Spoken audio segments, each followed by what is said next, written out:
नमस्कार, मैं दीपिका शर्मा। आज हम पढ़ रहे हैं कक्षा 4 की पाठ है 2, रवि की चतुराई। ये कहानी है।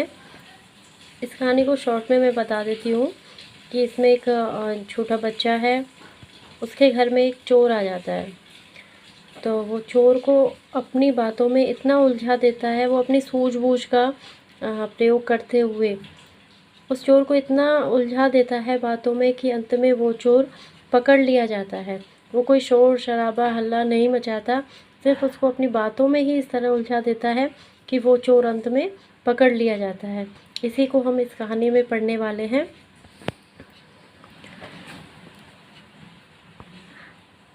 रवि पढ़ते पढ़ते सो गया था। अचानक उसे लगा कि किसी ने उसके कमरे की बत्ती बंद कर दी हो। उसने हड़बड़ाकर आंखें खोली तो एक हष्ट-पुष्ट भयंकर व्यक्ति को अपने पास खड़ा पाया। उसे देख रवि कांपने लगा और उसने चिल्लाना चाहा, परंतु उस डरावने आदमी ने एक हाथ से उसका मुंह बंद कर दिया। रवि समझ गया कि यह चोर है।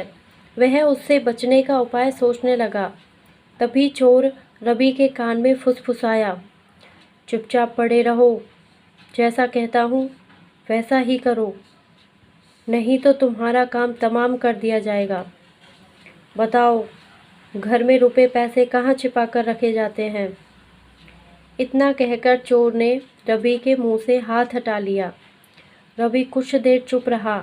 वह चोर से निपटने की योजना बना रहा था। उसने चुपके से पलंग के पास लगा एक स्विच दबा दिया ताकि पिताजी को सावधान किया जा सके। देर होते देखकर चोर ने रवि का कान मरोड़ दिया। रवि दर्द से बिलबिला उठा और बोला, बताता हूँ अंकल, बताता हूँ। पिताजी ने सारे रुपए पैसे घर से बाहर कुछ दूरी पर छिपा रखे हैं। घर से बाहर? हाँ अंकल, ढेर सारे रुपए हैं, ढेर सारे। हाँ हाँ अंकल, ढेर सारे। आप तो जानते ही हैं कि मेरे पिताजी को कितने मालदार आदमी हैं। वो अपने रुपए पैसे बैंक में जमा न कराकर ज़मीन में ही गाड़ कर रखते हैं। रवि ने चोर को उलझाया। लेकिन तुम्हें कैसे पता कि रुपए पैसे ज़मीन में हैं? एक दिन पिताजी मेरी माँ को बता रहे थे, तब मैंने चुपके से सुन लिया था। अरे वाह, तुम तो बहुत चतुर लगते हो। तुम मुझे वह जगह दिखा दो जहाँ माल छिपा रखा है। अंकल, मैं आपको उस स्थान के बारे में बता तो दूंगा, पर क्या आप सब कुछ याद रख पाएंगे? हाँ, मुझे याद रहेगा। तुम बताओ तो सही। अंकल, मुझे ऐसा नहीं लगता। आप सच सच बताइए कि आप चौथी कक्षा में कितनी बार फेल हुए थे? बकवास बंद कर, चुपचाप सब कुछ बता, चोर चिल्लाया। नाराज मत होइए अंकल, सुनिए और याद रखने की कोशिश कीजिए। वक्त बर्बाद मत कर, बता कहाँ दबाए गए हैं रुपए? सुनिए, पूरा ध्यान लगाकर सुनिए। कहीं ऐसा ना हो कि आप सारी रात भटकते रह जाएं। आप सबसे पहले हमारे घर से बाहर जाइए। यह भी कहने की बात है? ठीक ठीक बता। रवि बोला, तो जल्दी जल्दी सुनिए। गेट के सामने वाली काली कोठी के बराबर में जो गली है, उसमें 50 कदम सीधा चलकर 40 कदम दाएं मुड़ जाइए। आप एक बाग के पास पहुंच जाएंगे। वहां नीम के करीब 50 पेड़ हैं। 5वें पेड़ से जो 18वां पेड़ है, उसके दाईं ओर 50 कदम चलकर बाईं ओर मुड़ने के बाद 40 कदम चलिएगा। जिस स्थान पर आप उस समय खड़े होंगे, उसके ठीक सामने नीम का जो पेड़ होगा, उसी के तने के बराबर में रुपए पैसे दबे हैं। चोर ने यह याद रखने की बहुत कोशिश की, पर सफल नहीं हो सका।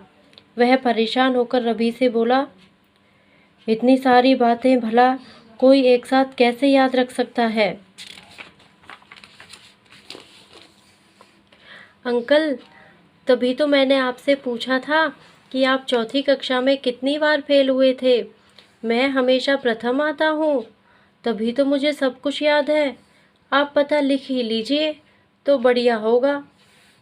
चोर ने रवि से कागज़ पेन लिया और खजाने का पता लिखना शुरू कर दिया। तभी रवि के पिताजी और कुछ लोग पुलिस के साथ उस कमरे में दाखिल हुए। चोर जहाँ बैठा था वहीं बैठा रह गया। भागने का कोई रास्ता नहीं था। रवि मुस्कुराते हुए बोला, लीजिए अंकल, पिताजी तो स्वयं ही आपकी सहायता करने के लिए आ गए हैं। पिताजी, आप ही अंकल जी की सहायता कीजिए। ये आपके बिना बहुत परेशान थे, इन्हें माल चाहिए ना। लेकिन रवि, कैसा माल? यह कौन है जिसे तुम अंकल कह रहे हो? रवि के पिताजी ने पूछा। रवि हंसते हुए बोला, आप कुछ नहीं जानते। आपने मेरे अंकल को नहीं पहचाना? आपने ही तो मुझे दबे माल के बारे में बताया था। आसपास खड़े सभी लोग समझ गए कि रवि ने सारा किस्सा स्वयं गढ़ा है। यह सब चोर को पकड़वाने का उपाय था और कुछ नहीं। पुलिस ने चोर को पकड़ लिया और सभी लोगों ने रवि की चतुराई की खूब प्रशंसा की। इस कहानी से बच्चों हमें ये ही शिक्षा मिलती है कि कैसी भी परिस्थिति हो हमें घबराना नहीं चाहिए। हमें अपनी सूझबूझ से काम में लेना चाहिए। जैसे रवि ने अपनी चतुराई दिखाई, रवि ने अपना सूझबूझ दिखाया, उसी तरह हमें भी सूझबूझ से ही काम करना चाहिए। धन्यवाद।